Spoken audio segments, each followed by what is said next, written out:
काही काळजीचं कारण नाही. अति टेन्शनमुळे त्यांचं ब्लड प्रेशर थोडंसं वाढलंय. इतर लोक सध्या जे काही वागतायत ना ते मी समजू शकते, पण तुम्ही असं का वागतायत मला खरंच कळत नाही. सुमतेच्या बाळाला आपणच किंमत द्यायची. नसीब तिथे जीवन मरणाशी झगडतोय आणि आपल्या घरातली गिधाडं आपल्यातच कालवा करतायत. अगं इथं डॉक्टर आलेत, त्यांना तुझ्याशी काहीतरी महत्वाचं बोलायचं आहे. किल्लेदार साहेबांचं लिव्हर बंद पडलं. हो, रोज वेगवेगळ्या पद्धतीने तुम्ही मला हेच सांगताय की यांच्या जीवाला कसा धोका आहे ते. यावर काहीतरी उपाय सांगा ना. उपाय फक्त एकच, चमत्कार. म्हणजे बघा, एखाद्या वेळी वीज गेली की मशिनरी बंद पडते, पण ती परत आली की हळूहळू मशिनरी पूर्ववत होते. तुम्ही काय बोलताय ना, मला काही कळत नाही. जे काही बोलायचंय ते स्पष्ट बोलून टाका. एक गाव दोन तुकडे करून टाका आता. कसं आहे मिसेस किल्लेदार, आम्हाला एकदम वाईट बोलता येत नाही, पण आता जर का साहेब शुद्धीवर आले नाहीत तर परिस्थिती फार अवघड आहे. अवघड आहे म्हणजे? मॅडम, हे सगळं जे काही चाललंय ना हे कृत्रिम आहे. एक बटन बंद केलं की सगळं बंद होईल.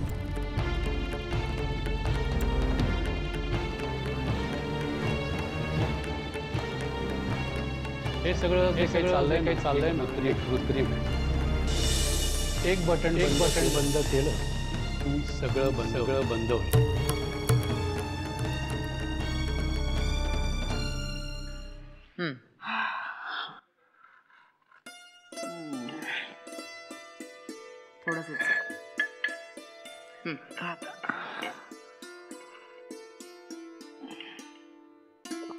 बस. असं कसं? अगं बस ना आता. आम्हाला बरं नसताना कसं आमच्या घशाखाली जबरदस्तीने उतरवते? अगं अच्छा,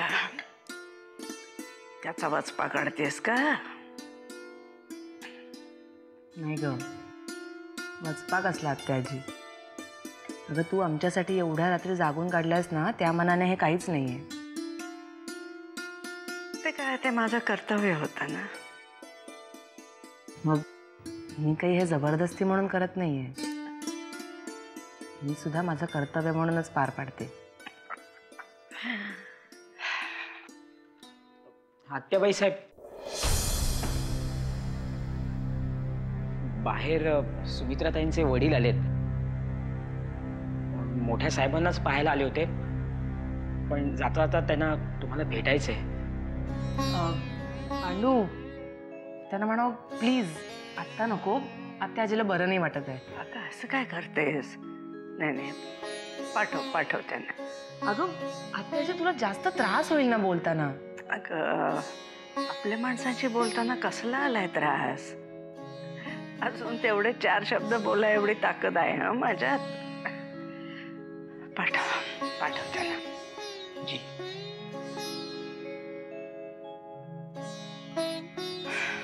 ठीक आहे, तू बोल त्यांच्याशी, पण आधी हे संपवायचंय.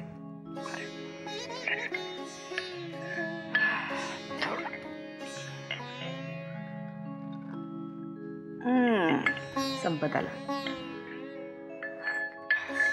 बस.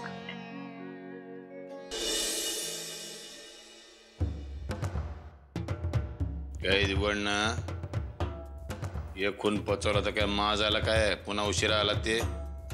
काम जवळजवळ होत आलंय. हां मी बोललोच होता त्याच्याशी. हां 50 लाख मागतोय. काय काय मंत्रिमंडळ उडवायचं नाही, एक आमदार उडवायचा आहे फक्त. तो काय साधा सुद्धा नाही ना. नरसिंहराव किल्लेदार म्हणजे हे दिघे गाप यायला पुन्हा त्याचं नाव नको घेऊ. अरे कॉमात गेलेल्या माणसाला उडवायला काय 50 लाख लागतात वे? कारण रिस्क पण तेवढीच मोठी आहे, सिक्युरिटी पण वाढवली आहे. एवढा अभ्यास केला कधी त्यांनी? धंद्यात एकदम प्रामाणिक माणूस आहे तो. असं आहे.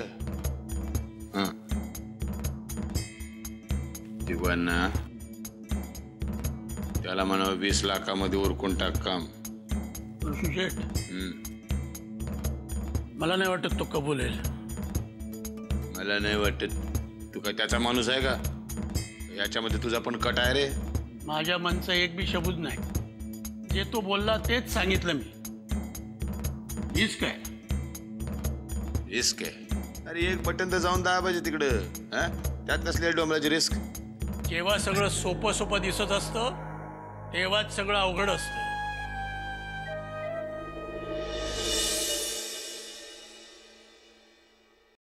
आत्याबाई येऊ का?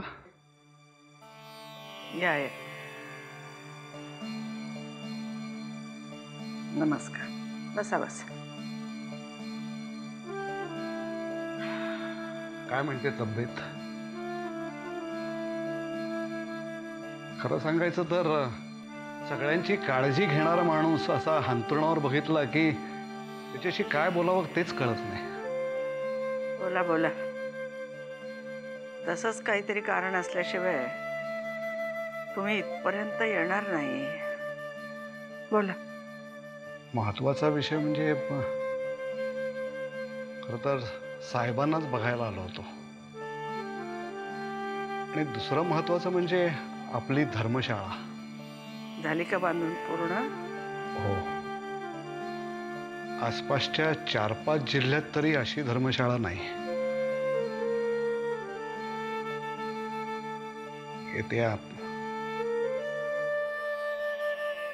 येत्या 25 तारखेला उद्घाटन आणि शंभू महादेवावर अभिषेक. प्रयोजन आहे. नरसिंह करणार होता अभिषेक आणि उद्घाटन सुद्धा. म्हणूनच तर आलोय ना तुम्हाला भेटायला. काय करायचं? आणि असा मुहूर्त मिळणं शक्यच नाही. बरोबर आहे तुमचं.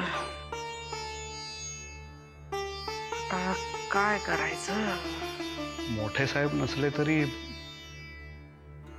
किल्लेदारांपैकीच कोणीतरी शंभू महादेवावर अभिषेक करावा. म्हणजे वामनराव किंवा आमचे जावई बापू. म्हणजे खरं तर वयानं मोठे असतील ते. बरोबर आहे. बरोबर. तुम्ही आलाच आहात तर आता जेवूनच जा. पण मग हा तिढा सुटायचा कसा? तिढा कसला आलाय त्याच्यात? मी बघते. या तुम्ही.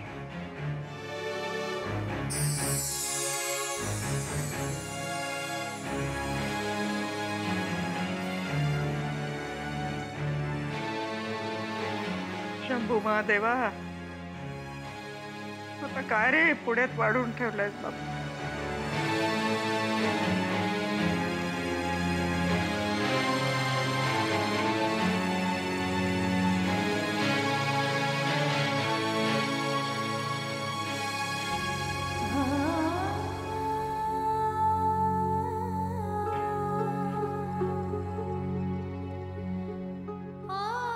आता जर का साहेब शुद्धीवर आले नाहीत तर परिस्थिती फार अवघड आहे.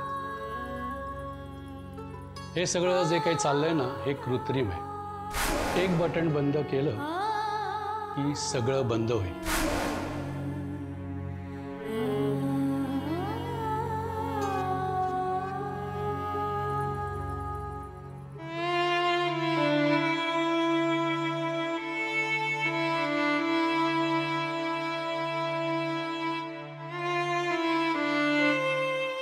जानकी,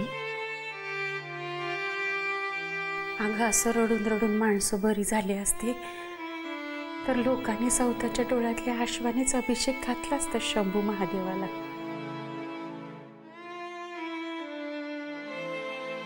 आता माझ्या डोळ्यांवर पण माझा ताबा नाही राहिला. आणि ते डॉक्टर पण. काय म्हणले डॉक्टर? नाही, म्हणाले की बरे होतील हे लवकर म्हणून. आणि आत्याबाई कशा आहेत?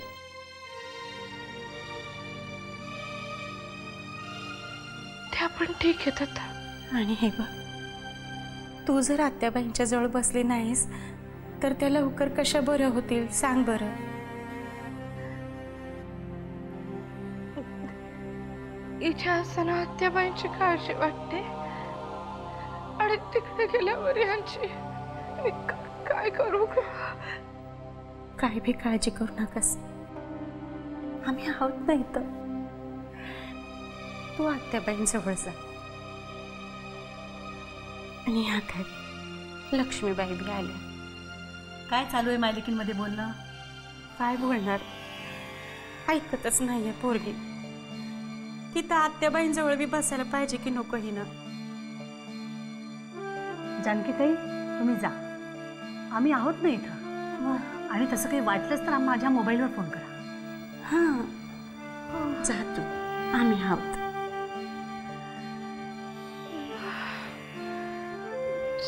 चालेल, काही वाटलं लागलं तर मग मी फोन करते. आणि इथे काही झालं तर मग मला लगेच कळवशील, फोन करशील. चल.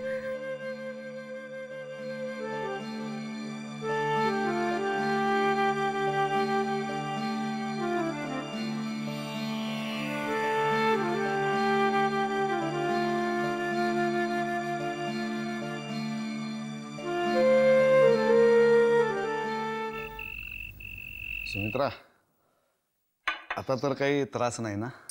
नाही बाबा, काहीच त्रास नाही. हे खूप चांगले वागतात आता. मी म्हटलं होतं ना, होईल हळूहळू बदल. तुम्ही बसा बाबा, मी आलेच. अलभ्य लाभ, अलभ्य लाभ. शंभू महादेवाचा अवतारच जणू आलाय आमच्या घरामध्ये. मी आले बाबा.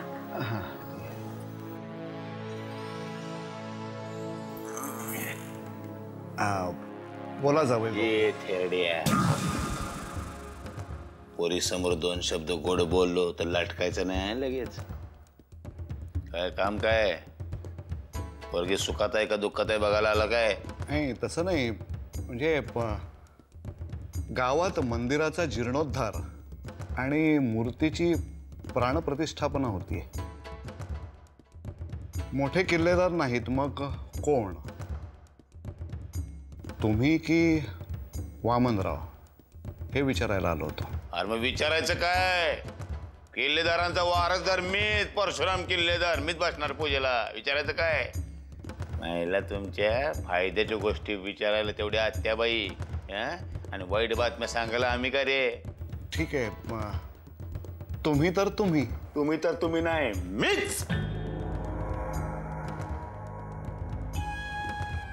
ठीक आहे, मी पण येतो. निघा.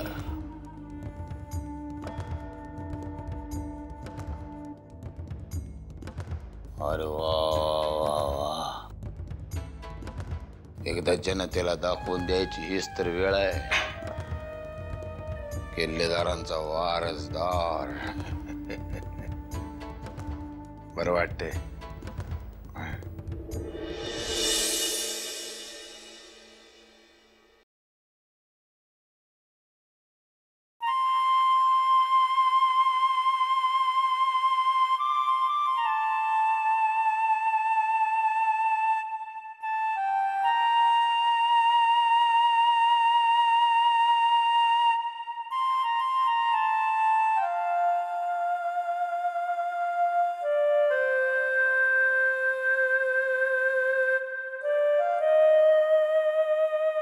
कशा? माझं जाऊ दे. त्याची कशी आहे तब्येत? सुधारणा होतीये, पण आता तुमच्यात पण सुधारणा व्हायला पाहिजे. सुधारणा व्हायला अडचणी तर थांबल्या पाहिजेत. का? आता कसली अडचणी? सुमित्राचे वडील आले तिथे. रमावतीला एक नवीनच पेस निर्माण झालाय. ती धर्मशाळा पूर्ण झाली ना बांधून, तिचं उद्घाटन करायचंय आणि शंभू महादेवावर अभिषेक पण करायचंय. पेच कसला? अगं अभिषेकाचा मान नरसिंहाचा आहे. म्हणजे किल्लेदारांच्या घरातल्या कर्त्या पुरुषाचा. आता या प्रश्नावरून घरात नवीनच रामायण होणार. का? तुम्ही सांगाल त्याने अभिषेक करायचा ना? बरीचशी प्रकरणं माझ्या हातात नाही राहिली. शिवाय या प्रकरणाला वेगळाच रंग लागणार आहे. जो अभिषेक करेल तो या घराचा कर्ता पुरुष होणार. तुम्ही नका काळजी करू. ही तो वरना नक्की बरे होतील आणि स्वतःच्या हाताने शंभू महादेवावर अभिषेक करते. असं झालं ना तर तुझी जी परमेश्वरावर श्रद्धा आहे ना त्याच्यामुळेच होईल बघ. माझी खात्री आहे नक्की तसं होईल.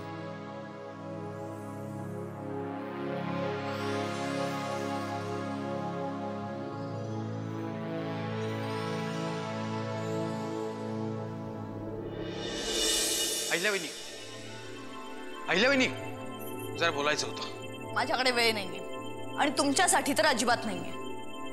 तुमचं हे उत्तर अपेक्षितच होतं, पण जे काय बोलायचं आहे ते तुमच्या फायद्याचं आहे. अरे वा, आत्याबाईंना सोडून तुम्ही दुसऱ्याच्याही फायद्याचा विचार करता हे ऐकून बरं वाटलं. बोला. घरातल्या बऱ्याच गोष्टी कानावर आल्या आहेत. परशू शेठ म्हणे किल्लेदारांच्या गादीवर हक्क सांगतायत. एक मिनिट. सर्वात पहिलं त्यांना परशू शेठ म्हणायचं नाही, कारण वाणाच्या दुकानात पुड्या बांधण्याच्याही लायकीचे नाही आहेत ते. आणि त्यांना जरी कितीही वाटलं तरी मी बरं होऊ देईन.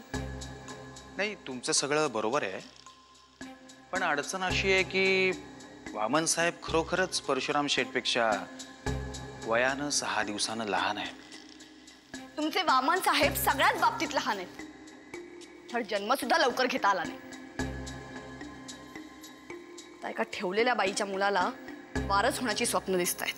काय वहिनी साहेब, परशू शेठ जरी ज्या ठेवलेल्या बाईपासून झालेले असले तरी त्यांचे वडील मात्र थोरले किल्लेदार साहेब होते.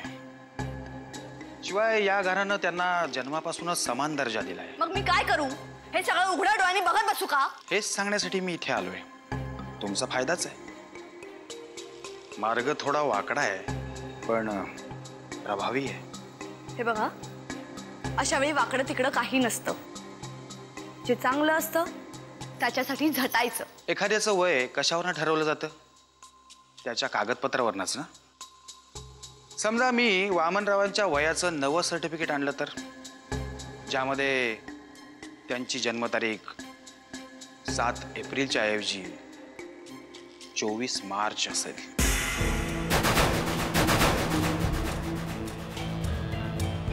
पण ते कसं शक्य आहे?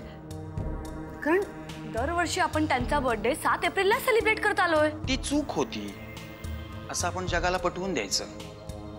आणि इतिहासामधल्या महापुरुषांची उदाहरणं आहेतच की आपल्याकडे. त्यांच्या जन्मदिनांकावरनं बरेच घोळ आहेत आपल्याकडे. हे आणि महापुरुष साधी दारू झेपत नाही त्यांना. अहिल्यावहिनी, तुम्ही वामनरावांची सगळी ओरिजिनल डॉक्युमेंट्स मला आणून द्या. मी तुमच्या समोर ती जाळतो, म्हणजे सगळे पुरावेच नष्ट होतील. वागणीस तुम्ही खरंच देव माणूस आहात. वहिनी साहेब, तुम्ही बरोबर बोलता. प्रत्येकाला स्वतःच्या स्वार्थानुसार समोरच्यामध्ये देव दिसत असतो. काहींना देवळात दिसतो, काहींना दगडात दिसतो, तुम्हाला माझ्यात दिसला. तुम्ही वामनरावांना सांभाळा, नाहीतर असं व्हायचं की कोंपणानं राखलं पण बुजगावण्यानं खाल्लं.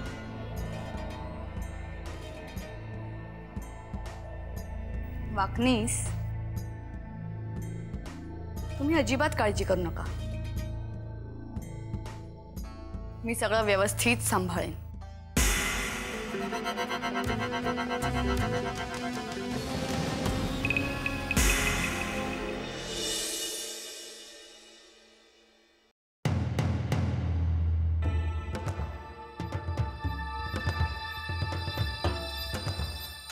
वहिनी, कशी आहे दादाची तब्येत? मी डॉक्टरला फोन केला होता. तुम्हाला म्हणलं आता जास्त काही जगल असं वाटत नाही, गेल्यातच जमाय म्हणे. असं काही नाहीये, कळलं? त्याने की किती दिवस अशी स्वतःची उपेक्षा करून घेणार, किती दिवस अशी तडपडत राहणार त्या माणसासाठी ज्याने लगीन झाल्यापासून तुझ्या अंगाला कधी हात सुधीक लावला नाही. हा आमच्या नवरा बायको मधला प्रश्न आहे. तुम्ही त्यात पडण्याचं काहीच कारण नाही. अहो, कारण नाही कसं वहिनी, कारण आहे ना. आता उद्या दादाचं काहीतरी बरं वाईट झालं मग तुम्हाकडे कोण बघणार? मी आहे ना परशुराम. गोष्ट लक्षात ठेवा. म्हणजे माझ्याशी जर तुम्ही लगीन केलं तर कपाळाचं कुंकू तसंच राहील, गळ्यातलं मंगळसूत्र तसंच राहील, कमरेच्या चाव्या बी तशाच राहतील. फक्त कमरेला वेढणारे हात परशुरामाचे असतील. कमरेला वेढणारे हात परशुरामाचे असतील.